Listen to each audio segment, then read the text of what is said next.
Hi folks, welcome to one and all. Today it's our 125th video. Okay, I'm very happy that all of you are traveling along with me in the path of liberation. And as you know, we are doing the book review. And today we are going to see the chapter number 24. And you know what is the heading given by Swami Muktananda? It is the world of omniscience. Omniscience. See, omni means what? All pervasive. All pervasive, present everywhere. You say God is omnipervasive, or you say God is omnipotent. Okay, like that. So omni is everywhere, and science is knowledge. The spelling is the same, SCIENCE, science, but when you combine these two words, omni plus science, you don't say omniscience, it is omniscience. The correct pronunciation is omniscience. So what is the meaning of omniscience? Knowing everything. So whatever is present, we are able to know it. That is the omniscience. And see, I really appreciate the way he has selected the words also for the chapters, the titles. You see, the world of omniscience.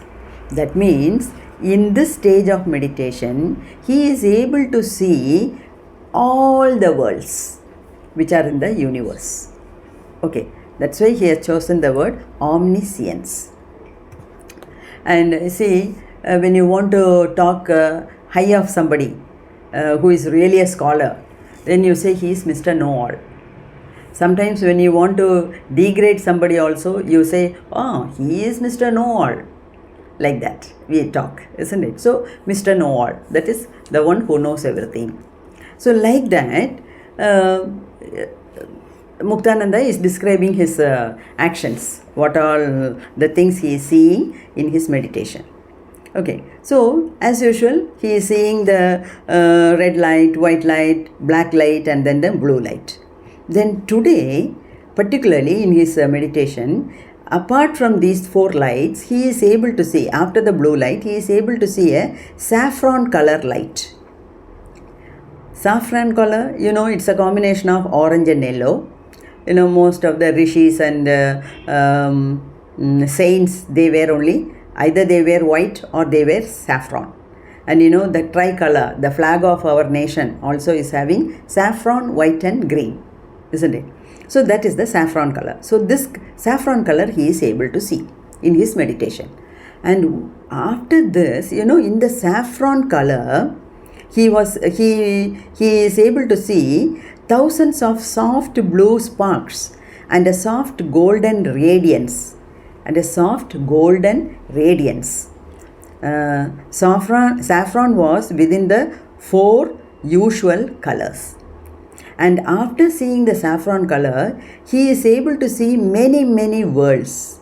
That is why he is naming this chapter as the world of omniscience. Okay, and after seeing the saffron color, after seeing all the various worlds in the universe, you know, he is getting the capacity of clairvoyance. Clairvoyance, visions, you know. What is happening lakhs and lakhs of miles apart, thousands of miles apart, you will be able to see sitting in one place. That is clairvoyance, isn't it? So he is getting, he saw many clairvoyant visions. As soon as he sits in meditation, he is entering into Tantra Loka, where his body is assuming various postures. And then now he says, I can describe this as the Sarvajna Loka. Sarvajna means knowing everything. So a world, Loka is world, a Loka where you see everything, you know everything, you come to know everything. Okay, so he says, I am in the Sarvajna Loka now. I am able to see everything. And he also says, it is by the grace of Chit Shakthi. So he saw many worlds, all genuine and marvelous. He says everything, whatever I see, is genuine and everything is marvelous. Like that he is describing. And he says, probably our saints and seers, all these rishis and munis, they were in Sarvajna Loka, and so they were able to see and describe so many things. See, you have heard about Akashic record. Everything is in the form of record. So even the greatest scientist, what he is finding out is he is taking it from the Akashic record.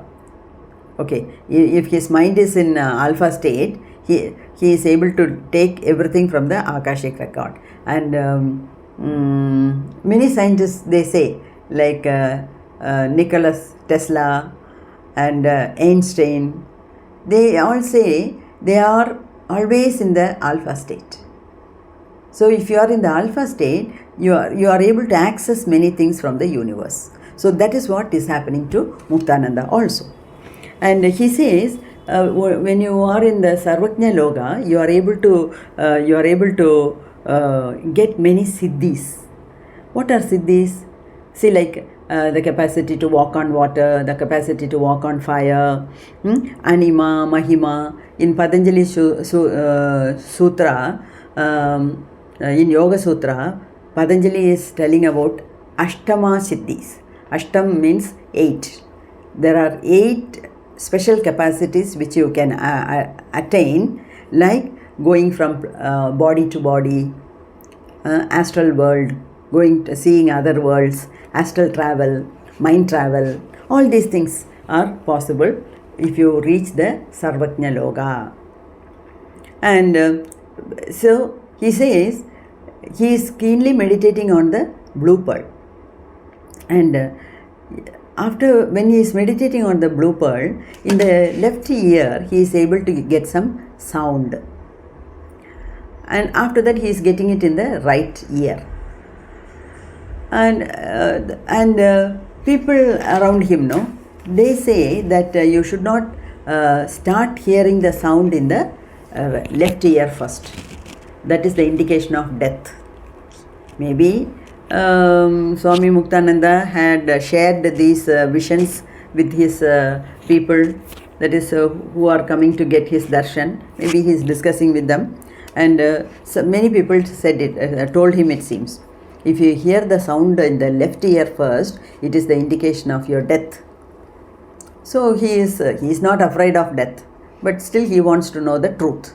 So he is going to his guru, obviously. Instead of going and visiting his guru in the usual time, he is selecting a different time. Probably when nobody is allowed. Maybe when no outsider is allowed, he is going and seeing. And he is asking his guru, I am able to, Babuji, I am able to see the blue pearl, I am able to hear some sounds. But people say that if I hear the sound for the first time in the left ear, it is the indication of death. Is it true, Babuji? Like that he is asking. Then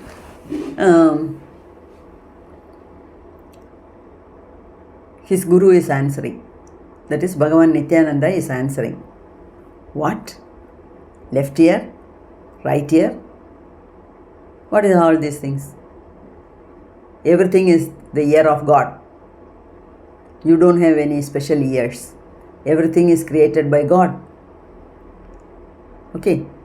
And you are not hearing it in your external ear. You are hearing it in your inner ear. If you turn inwards and meditate, you will be able to hear these sounds. And these sounds come from Chidakash. Chidakash means Akash is sky. Where is you might have heard, there is no limit in the sky. There is no limit to the sky. Where is the sky? Where is the ending of the sky? Nobody knows. So when you go up like that, you see the sky and you proceed deep inside. And actually that is the void, empty space. Okay, and from that empty space, such an auspicious sound is coming. How can you ever associate it with death? My boy, it is the sign of immortality. You see how strongly his guru is advising him, guiding him. See what the public has said and see what the Guru is saying. See, this is how the Guru should be. And the reason is Guru might have experienced all these sounds and blue pearl and other things, and still he is alive and kicking. So he knows. He knows to distinguish the truth and the untruth. So Muktananda is happy. Not that he is afraid of death, but he wanted to clarify. He got it clarified from his Guru, and so he is going back and sitting for meditation again. And this time he saw a firmament. Firmament means Akash. He is seeing the Akash fitted with white lights and divine sounds. See, in this context, I would like to remind you that when the world was created, there were only two things. One, sound, the other is light. Sound and light. Light is the white, bright light. Okay, and sound is the Om sound. That's why the language of Prapancham is Om. I have also put on video about the Om sound and the Om sound. OM and AUM, which is correct. Like that, I have in the very beginning I gave you a video like that. If you have not heard it, please kindly go through it and see. So he is able to see the Akash fitted with white lights and divine sounds, and he saw an extremely shining blue star. Okay, not the blue pearl. He is seeing the blue pearl in the blue light and he is meditating on that, and there he is able to see the Akash with a blue star. Blue star is different from blue pearl. Okay, and Muktananda says that this blue star is so bright and shining that I am able to equate it with the Venus. You know, Venus is a very bright star which you can see on the eastern side during the early hours, early mornings, and in the evening you are able to see this in the western side. And the Venus is a very bright star, and the star, blue star, which he is seeing in his meditation is so powerful and so bright like the Venus. Okay, and Muktananda says that the location of the blue star is in Sahasraram, and it never moves. The blue star never moves. What does it mean? The Kundalini Shakti or the Chit Shakti in his body started her journey from Mooladharam, piercing through various chakras, came to the optical chakra, Ajna chakra, or the 6th chakra, or the 3rd eye. After piercing that, he also mentioned that there are many small chakras between the Ajna and the Sahasrara. So Kundalini Shakti has cleansed all those chakras in between these two, and now she has almost reached Sahasrara. Okay, Shiva Shakti Aikya Rubini. That means just left one point where she has to merge with the Paramashivan or the Lord Shiva, who is meditating, sitting in the middle of the 1000-petaled lotus in our Sahasrara. Okay, this is the ultimate. Nothing more. Once this happens in our body, we are liberated. This is the meaning of liberation. Okay, so he says, he saw the Akash and the blue star. And he is staying in such a place where it is forest, where it is full of dark, dense forest, and it's lots of hills and mountains in between. So sometimes he goes to the hilltop to see the star. And from there, once he went to the hilltop at about 8 o'clock in the night, he used to sit from till 9 o'clock. He used to sit alone and meditate at the hilltop. So one day when he was sitting at the hilltop, after seeing the ashram, he is just sitting there, he saw a star coming down and it disappeared. And he says the star it is equal to the same star which I saw in my meditation. And so again he is able to see the Akasham, the sky with the stars shining steadily.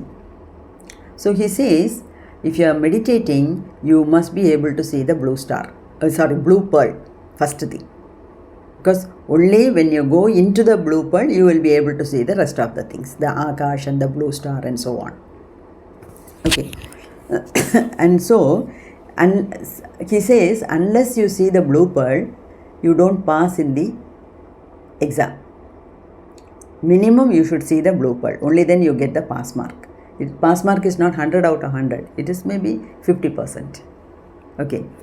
So, let us all judge ourselves where we stand in our meditation. Are you able to see the red light, black light, blue light, white light, blue star, or the blue pearl? Blue pearl and then the blue star. And see, great saints like Tukaram Maharaj, Jnaneshwar Maharaj, they all have seen this. You know, these are all liberated souls. Okay, so they all have seen this blue star and the blue pearl, and they have written a lot of poems describing their experience. Tukaram Maharaj says that the blue pearl is the Bindu. And Tukaram goes to the level of explaining that the God who is the nourisher, sustaining the whole world, lives in a tiny seed, like a sesame seed. You know, there are seeds smaller than that, but he is comparing the location, maybe the pineal gland, he is comparing it, and he says it is such a tiny. So God, who is expanded in the whole universe, is shrinking himself into the size of a tiny sesame seed, and he is present in your head, he is present in your body. So what should you do? Cut off all the external attachments, turn inwards. When you turn inwards and meditate, you will be able to see the blue pearl. And it is also described as the Bindu. Bindu is a dot. You know, in Sri Chakram you see the dot, Bindu. And in Mahameru also you see the dot in the center. Okay, and goddess Parvati is described as the, or it is, she is described as the Bindu Mandala Vasini, the one who is residing in the Bindu. So like that Tukaram Maharaj is telling.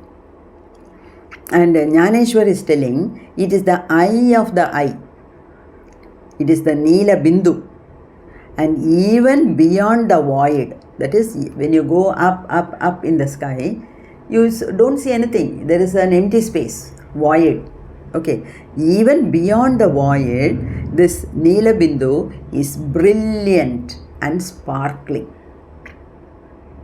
Okay, so this is how he is explaining his experience in meditation of seeing the blue pearl.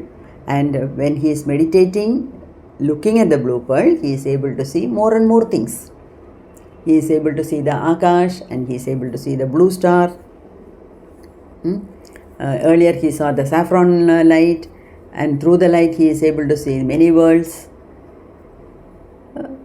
Sarvajna Loham, he is able to see all the worlds in the universe. Like that he is going on describing. It's a big chapter. So like earlier I started writing down notes, points. I am telling the writing the points in my notebook, and I am telling you, otherwise it will not go fast. My intention is not to go fast, but you know, it's a very, very lengthy chapter. So I thought I can split it into 3 or 4 small videos. Okay, now itself it is running to nearly half an hour. Okay, I hope you have enjoyed this, and kindly accumulate this knowledge, assess where you are, and try to improve. He says, if you don't see the blue pearl, you don't pass. And to see the blue pearl, you should be steadfast in your meditation. Okay, I hope you understand that. So it's not that one day you do meditation, a second day you do, and third day onwards you forget it in the hustle and bustle of the worldly life, and then you see a video like this, and then again the next day you sit for meditation. That will not work, Baba. You have to be steadfast, you have to be very steady. So this instruction is for everyone, including me. Okay, so let us be more serious about our meditation and other sadhanas, so that in this Janma itself we get liberated from the birth-death cycle.